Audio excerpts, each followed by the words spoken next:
La epopeya del oro negro.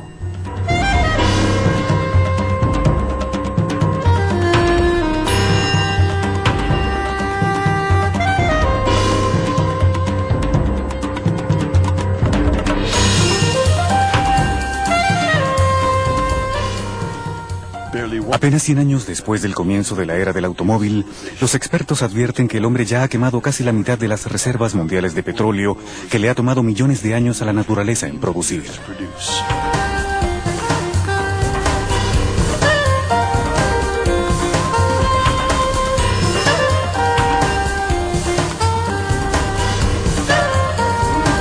Primera parte, la era dorada de las grandes.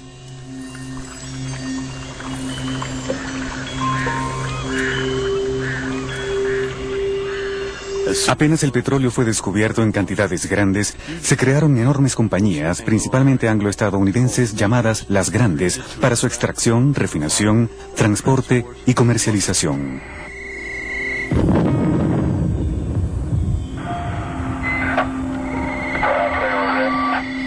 Creo que están listos para la detonación del punto 25. Estas poderosas compañías internacionales que tenían grandes conocimientos dejaron una huella hegemónica en la historia moderna del oro negro.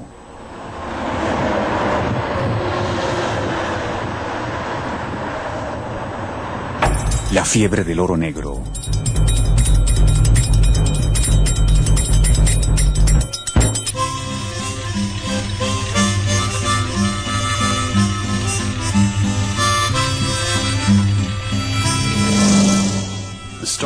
El comienzo de la fiebre del oro negro fue modesto, aunque llegó a ser legendario.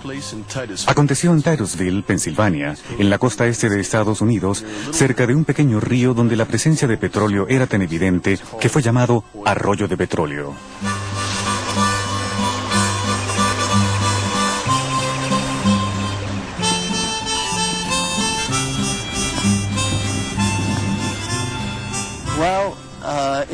Desde un principio se sabe que el petróleo se filtra fuera de la tierra en ciertos lugares.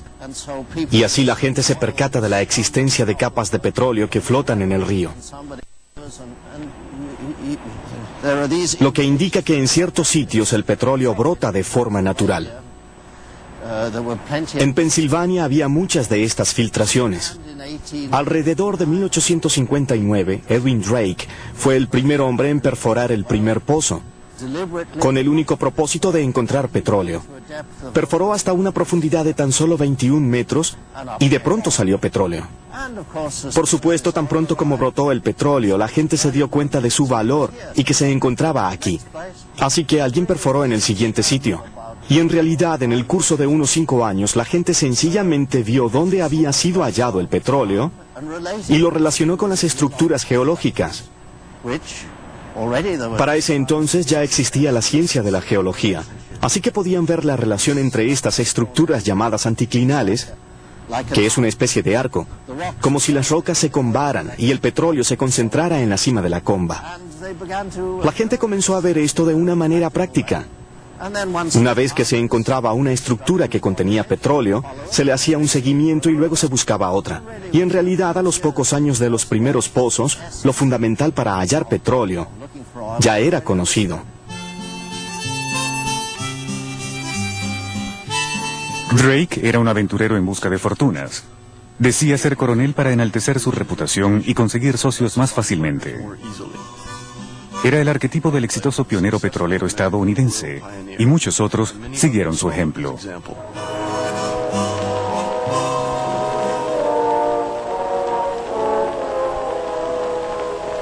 ¡Petróleo! ¡Petróleo! ¡Petróleo! ¡Petróleo! ¡Petróleo!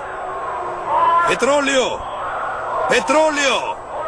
¡Petróleo! Después de su descubrimiento, se apoderó de Pensilvania un frenesí por buscar petróleo.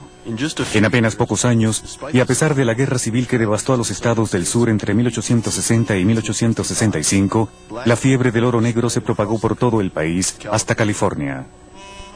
Fue en la misma época en que la conquista del oeste estaba casi concluida gracias a la construcción del ferrocarril transcontinental.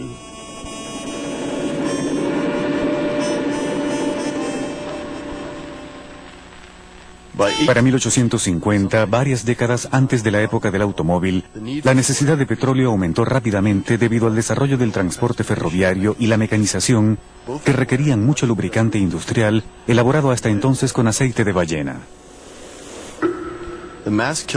La matanza en masa de ballenas, debida a campañas intensivas de pesca, conllevó una disminución de la producción y un alza en los precios.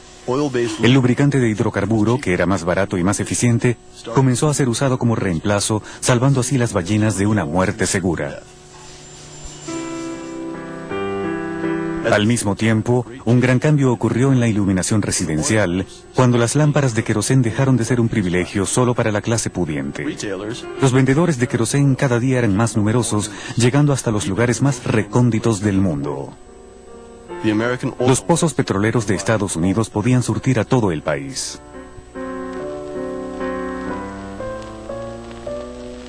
¿Vas a afirmar que el grupo de los En los tres años integrados por siguientes, se descubrieron México, cada vez más Venezuela y yacimientos. En Oklahoma, Luisiana, Colombia Ohio siempre y fue una Texas, farsa? El las presidente torres de venezolano petróleo Hugo estaban en Chávez todas afirmó partes. que De acuerdo con un diario local, formaban un bosque tan Venezuela denso que era quiere posible caminar deshacerse de de una ese torre a grupo. otra sin pisar el suelo. Esta proliferación se debió principalmente a una particularidad de las leyes estadounidenses. En Estados Unidos, a diferencia de la mayoría de los países europeos, el subsuelo no le pertenece al Estado, sino al propietario de la tierra.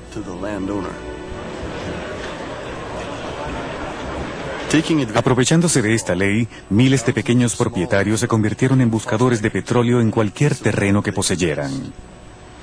Los propietarios de los pozos eran tan desorganizados que se presentó una amenaza de inundación en los estados petroleros. Esto produjo una caída en el precio del crudo. Rápidamente, la situación se tornó anárquica. Los reyes del petróleo.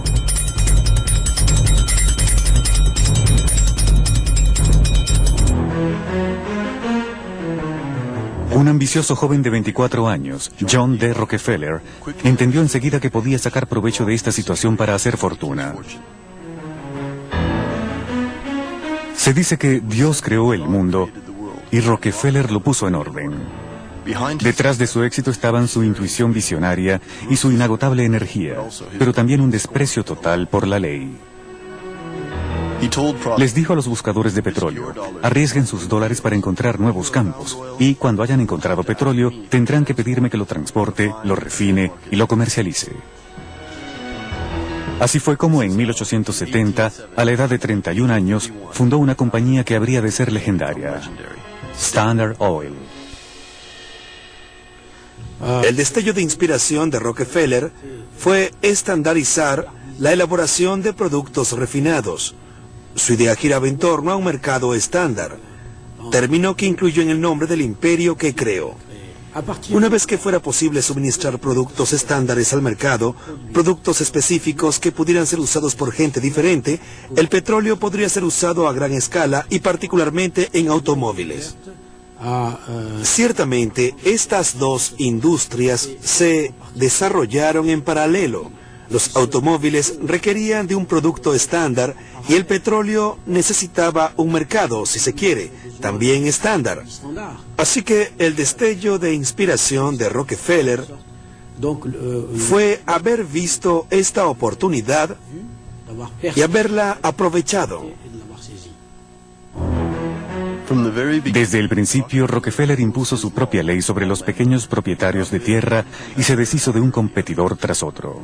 Para él, cualquier medio era válido a fin de lograr su meta, incluyendo el chantaje, la compra de políticos y jueces, el espionaje industrial y la violencia.